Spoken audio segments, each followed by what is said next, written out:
Olá, olá, meus queridos amigos do Magistrar, muito bem-vindos à nossa aula de resolução de questões para o exame da OAB da disciplina de Direito Administrativo.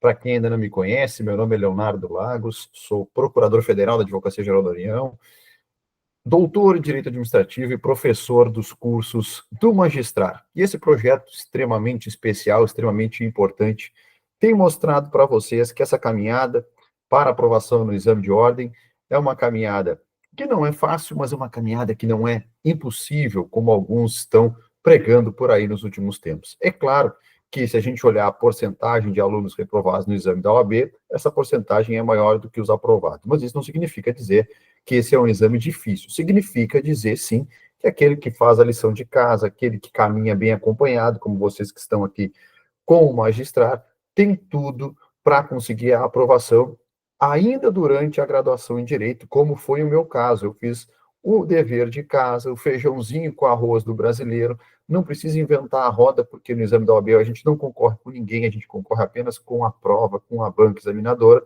Então, fazendo o que tem que ser feito, é natural que as coisas aconteçam para vocês.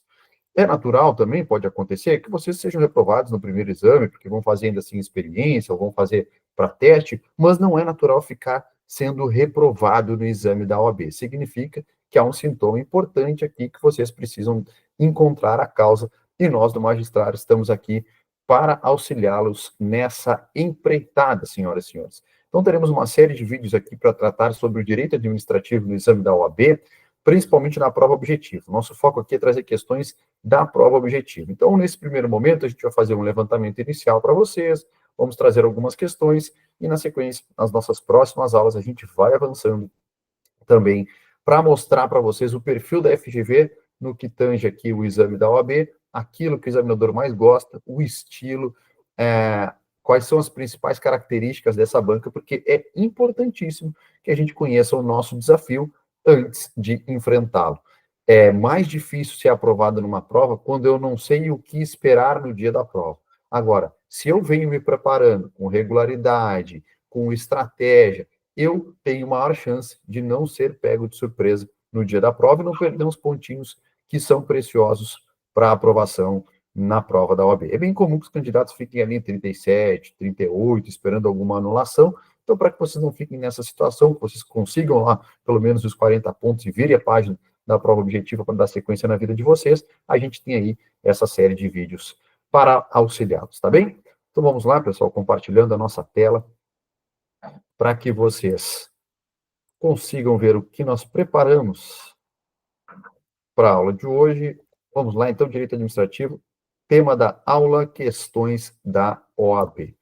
A primeira coisa, quando eu dou uma aula sobre questões, ou quando a gente vai começar uma conversa sobre determinado cargo ou determinada prova, eu gosto de fazer um levantamento para dar um direcionamento a vocês, para que vocês, como eu disse, saibam o caminho que vocês estão trilhando e os desafios que vocês enfrentarão nesse caminho. Isso torna ou diminui a probabilidade de vocês serem pegos de surpresa. Então, a gente fez um levantamento aqui dos últimos 5 anos de prova da OAB para trazer as predileções da FGV em direito administrativo. Isso aqui é extremamente importante, uma vez que esses temas que a gente vai apontar aqui, 5 temas, eles têm uma grande probabilidade de incidência nas provas. Pode ser, pessoal, que vocês peguem uma prova aí que, porventura, não tenha uma questão relacionada ao tema, ou assunto que a gente vai aqui indicar para vocês. Mas, em sentido contrário, a probabilidade de vocês pegarem uma prova que venha com esses temas é muito grande. Então, vocês sabem que essas temáticas e os assuntos que a gente vai apontar aqui tem que estar na ponta da língua de vocês. Vocês têm que saber, porque se vier a cair, como vem caindo reiteradamente, a chance de vocês errarem a questão é muito pequena. Então, a gente tenta antecipar o máximo possível de informações, de estilo, de predileções, para que vocês tenham aqui um estudo estratégico e direcionado para a OAB, de mãos dadas com o magistrado, tá bem? Qual é o tema, pessoal? Campeão de incidência nas provas da OAB nos últimos 5 anos da FGV. O tema, agentes públicos. Nos últimos 5 anos, nós já tivemos 10 questões tratando sobre agentes públicos. E dentro de agentes públicos existe um tema predileto, um assunto predileto dentro desse tema da FGV. dentro do tema agentes públicos, o assunto predileto é processo administrativo disciplinar. E o que vem caindo relacionado a processo administrativo disciplinar? A PAD. Vem caindo a redação dos dispositivos da Lei 8.112 de 90, que tratam da temática, e as súmulas mais recentes do STJ, porque o STJ tem diversas súmulas tratando sobre processo administrativo disciplinar. E nós já vamos ver na sequência, quando tratarmos das questões da aula de hoje, que cada vez mais a OAB vem abrindo o seu leque de variedades para trazer questões que digam respeito à jurisprudência. Então, a jurisprudência vem ganhando um espaço muito importante nas provas da OAB nos últimos tempos. E quando a gente fala aqui de súmula, súmula é nada mais, nada menos que a consolidação de jurisprudência. Então, sobre o tema processo administrativo disciplinar, vocês precisam estudar os dispositivos que começam em torno do artigo 140, 130 e pouco, 140 da Lei 8.112, e também está ali atualizadinhos com as súmulas do STJ sobre essa temática, certo? Segundo tema que mais cai, pessoal, o tema dos serviços públicos. É um tema que particularmente eu gosto, um tema que a legislação não é tão extensa assim, a gente tem alguma coisa de jurisprudência, sim, mas o que vem caindo sobre serviços públicos com maior incidência é o assunto da parceria público-privada, que tem uma lei própria para regulamentar esse contrato de concessão especial chamado de PPP. E a gente vai trazer, no decorrer das nossas aulas, questões sobre PPPs, para que vocês vislumbrem, por exemplo, que a letra seca da lei, da PPP, cai muito e que as pegadinhas são semelhantes. Então, a gente começa a trazer essas informações para que não seja admissível que vocês errem questões sobre parceria público-privada. É uma lei que, de certa forma, não é muito grande, é uma lei que, se vocês fizerem uma leitura na semana da prova, vocês terão muitas e muitas chances de serem bem-sucedidos nas questões que venham sobre essa temática. Não há muita jurisprudência sobre parceria público-privada, de modo, então, que a leitura da letra seca da lei é o suficiente para esse assunto, para essa temática. Terceiro assunto, empatado em segundo com serviços públicos que mais tem caído, intervenção do Estado na propriedade privada, foram 9 questões nos últimos 10 anos, e dentro do tema intervenção do Estado na propriedade privada, o assunto que mais cai é desapropriação, não podia ser diferente, porque a desapropriação, dentre as modalidades de intervenção do Estado na propriedade privada, é a que tem uma maior legislação, é a que gera mais desdobramentos jurisprudenciais, é a que mais comumente acaba chegando nos bancos do Poder Judiciário para ser tratada. Então, desapropriação vem caindo bastante, principalmente o Decreto-Lei 3365, e em alguma medida também algumas súmulas da STJ que já foram editadas sobre essa temática, vocês precisam estar antenados, e ao longo das nossas aulas a gente vai conversando sobre as principais. Quarto tema que mais cai, empatado, na verdade, né, dois grandes temas, improbidade administrativa e licitações e contratos, cada qual com 7 questões nos últimos 10 anos. E esses dois temas, improbidade e licitações, eles ganham um relevo diferenciado, uma vez que recentemente sofreram aí alterações legislativas muito significativas. A lei de licitações e contratos é uma lei totalmente nova, de 2021, que passou a entrar em vigor faz um pouco mais de 2 anos. E a lei de improbidade, porque sofreu cirurgia plástica bem relevante também, não houve uma alteração total da lei, mas houve uma desconfiguração em relação à legislação originária lá da década de 90, então tem muita coisa nova para cobrar sobre improbidade e sobre licitações. Quando a gente fala de improbidade administrativa, o assunto mais cobrado são os atos de improbidade. E também a gente pode acrescentar aqui a questão do elemento subjetivo ou não para a caracterização do ato de improbidade. A gente tem o tema 1199 do STF, fazendo a interpretação da nova lei de improbidade, principalmente no ponto em que se passou a exigir exclusivamente o elemento dolo para punições de improbidade, não mais se admitindo improbidade culposa. São aí aspectos da lei de improbidade, da nova lei de improbidade, que vocês devem atentar, porque é o que vem caindo nas provas. A gente vai trazer também na sequência algumas informações para vocês. E aí, para fechar o nosso ranking dos 5 temas mais cobrados nos últimos 5 anos de direito administrativo da OAB, elaborado pela FGV, licitações e contratos. E esse é um tema que cai não só na OAB, mas cai em qualquer concurso público, e gostemos nós ou não dessa temática, licitações e contratos, a gente precisa conhecê-la para a prova da OAB, porque há uma grande probabilidade de ter uma questãozinha sobre licitações e contratos na prova de vocês. Dentro desse tema, o assunto mais cobrado, e isso não é só na OAB, em qualquer concurso público, o levantamento que a gente vem fazendo aí nos últimos tempos mostra isso, os temas, os assuntos modalidades de licitação e as espécies de contratação direta pela administração pública são os assuntos mais importantes. Tanto modalidades, que houve alteração significativa na Lei 14.133, excluindo, revogando algumas formas, algumas modalidades de licitação e admitindo novas modalidades, como o diálogo competitivo, por exemplo, e a própria contratação direta, que, na verdade, na essência, é uma exceção à regra geral em que a administração pública precisa licitar. Portanto, o examinador quer saber se vocês conhecem bem essa exceção, essa contratação direta, que pode se dar de duas formas, ou por inexigibilidade ou por dispensa de licitação, lá dos artigos 72 em diante da Lei de Licitações. Então, esse é o panorama da maior parte das questões que a gente tem visto nos últimos 10 anos em relação aos seus temas e os assuntos prediletos da FGV, tá bem?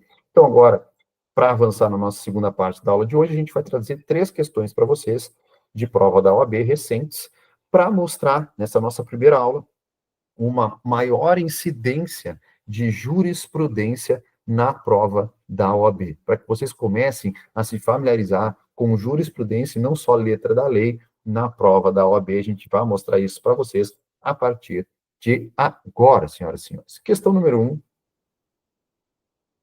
caiu no exame 34 e tratou sobre responsabilidade civil do Estado.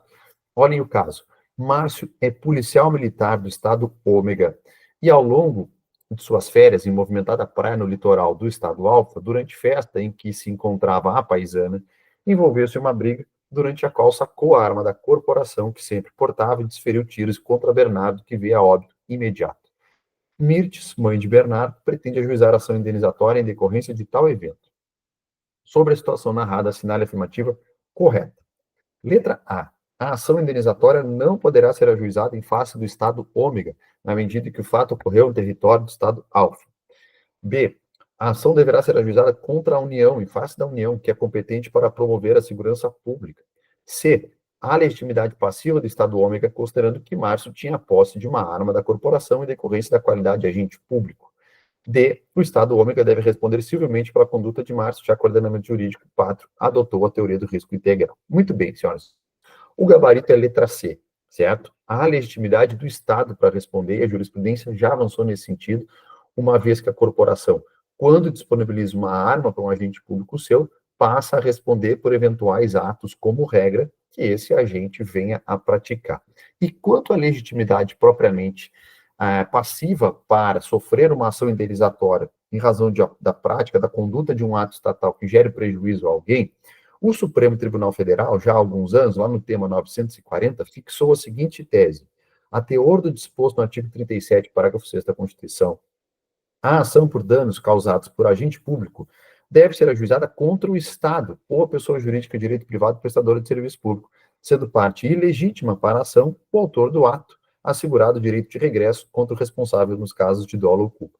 Aqui, pelo princípio da impessoalidade, pela teoria do órgão, teoria da imputação, o agente público, quando está ali na figura do Estado e gera, nesse contexto, um dano a alguém, esse Estado é quem deve ser chamado a reparar esse dano. Havendo aí, sim, a necessidade de o Estado reparar esse dano na via judicial, o Estado vai apurar administrativamente se o seu agente público agiu com dolo ou culpa. E aí o Estado, em via de ação regressiva, vai cobrar do seu agente público eventual custo que teve com o prejuízo que ele causou. Então, senhoras e senhores, a letra A aqui está equivocada, uma vez que independe o local da prática da conduta que gerou o prejuízo, mesmo que tenha ocorrido em outro estado, uma vez que esse prejuízo ocorreu com a arma da corporação, uma arma que era do Estado, tendo o Estado assumido para si esse risco. A letra B está equivocada, porque a União não tem nada a ver com essa história aqui, não é só a União que tem que promover a segurança pública, os estados também. A letra C é o nosso gabarito, e a letra D está equivocada, porque nós não adotamos, nesse caso, a teoria do risco integral, né? Nós adotamos como regra no Brasil a teoria do risco administrativo, que admite as hipóteses excludentes de responsabilidade. Nós só adotamos a teoria do risco integral, excepcionalmente, algumas hipóteses, como, por exemplo, danos praticados por terroristas a bordo de aeronave, danos ambientais ou danos nucleares. De resto, nós não adotamos a teoria do risco integral, e nessa situação, que foi trazida pelo enunciado, não é uma hipótese de adoção da teoria do risco integral. Então, o gabarito é letra C. E essa, pessoal, é uma construção jurisprudencial que a OAB exigiu conhecimento dos candidatos.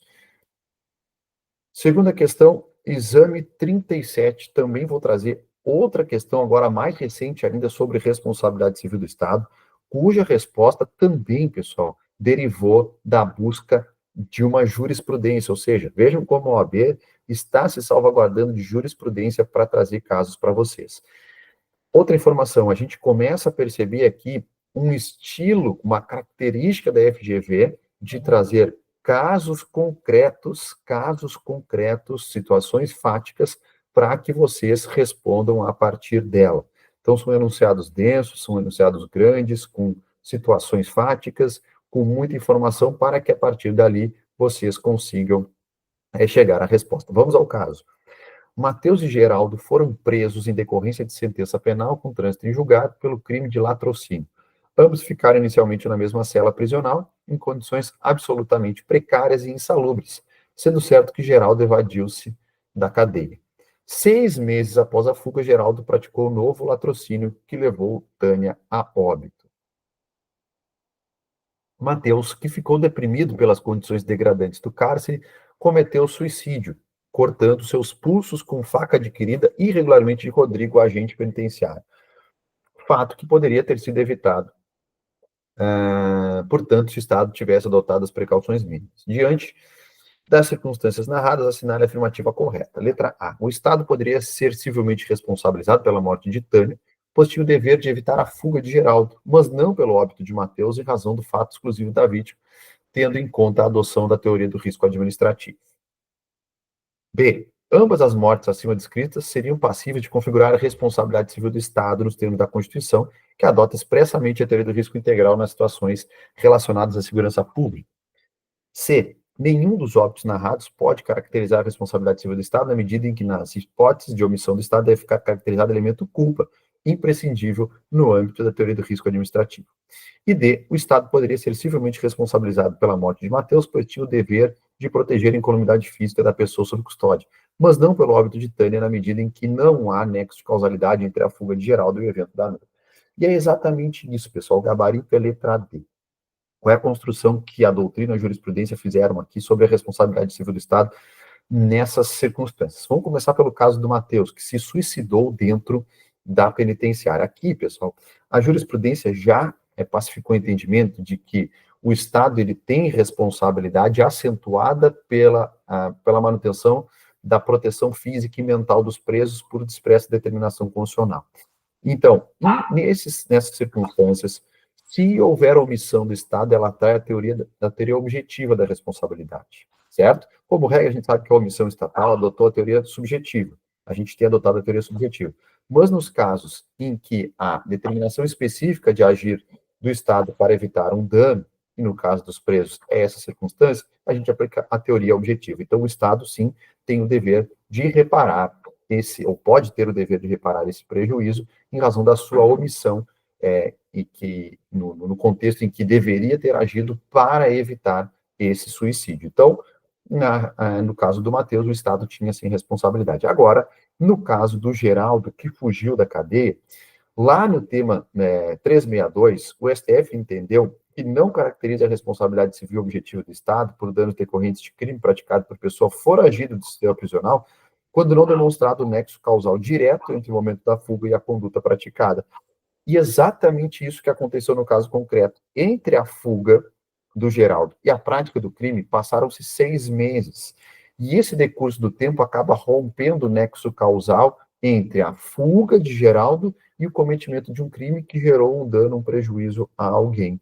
Se fosse uma fuga e tão logo houvesse a fuga, acontecesse o cometimento de um novo crime gerando prejuízo a alguém, aí haveria nexo causal direto entre a fuga e o cometimento do crime e prejuízo de alguém. Agora, como se passaram 6 meses, vários outros fatores contribuíram de forma mais significativa para a ocorrência desse prejuízo de terceiro do que propriamente a fuga. Então, resta afastada aqui a responsabilidade civil do Estado e o gabarito é letra D.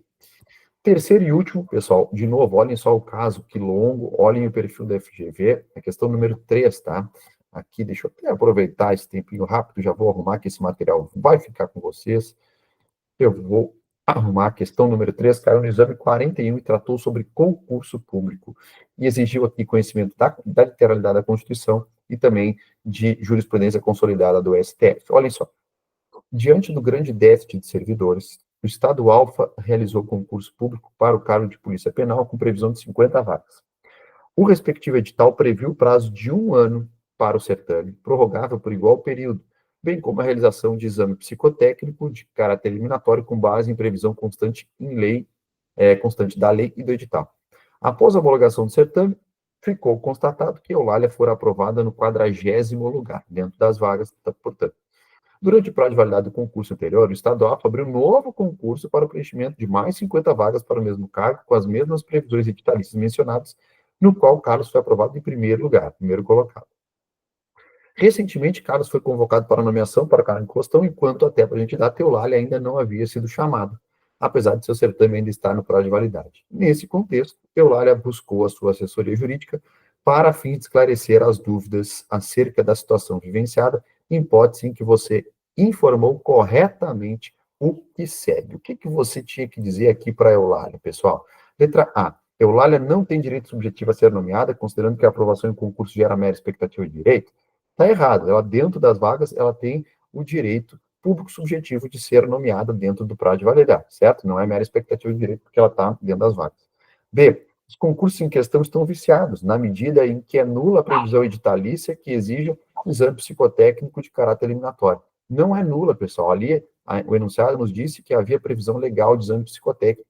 Então, isso vai ao encontro da súmula vinculante 44 do STF, e também essa afirmativa está equivocada.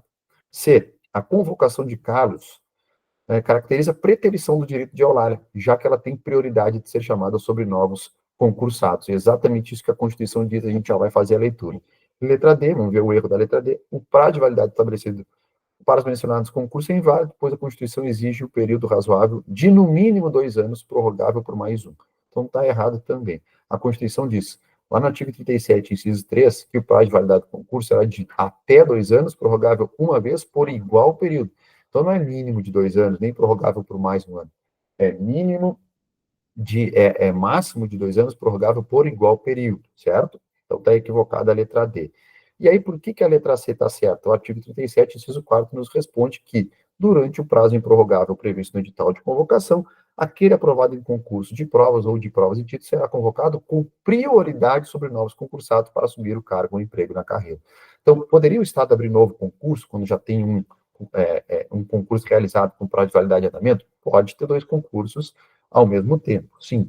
Mas antes de nomear o pessoal aprovado no segundo concurso, o Estado tem que esgotar a lista dos aprovados no primeiro concurso, que era o caso. A Eulália estava aprovada dentro das vagas, então ela tinha que ser nomeada e essa lista tinha que ser esgotada antes de começar o Estado a nomear os aprovados no segundo concurso, tá bem? Dito isso, queridos, nós fechamos aqui a nossa aula de hoje e deixamos uma mensagem importantíssima para vocês começarem a perceber qual é a forma de abordagem da FGV em direito administrativo. Ela vem trazendo casos concretos para que vocês respondam à luz da legislação, à luz da Constituição ou à luz da jurisprudência. E a aula de hoje foi para reforçar a importância do estudo da jurisprudência para a OAB, porque vocês têm visto aqui, nós temos 3 questões que abordaram, de uma forma ou de outra, julgados que foram proferidos pelo STF, pelo STJ, então não basta ler a lei para a prova da OAB, a gente precisa cada vez mais estar familiarizados com a jurisprudência. Certo, queridos? Por hoje era só. Voltamos na nossa próxima aula com mais questões de direito administrativo para a preparação para o exame de ordem da FGV. Um forte abraço.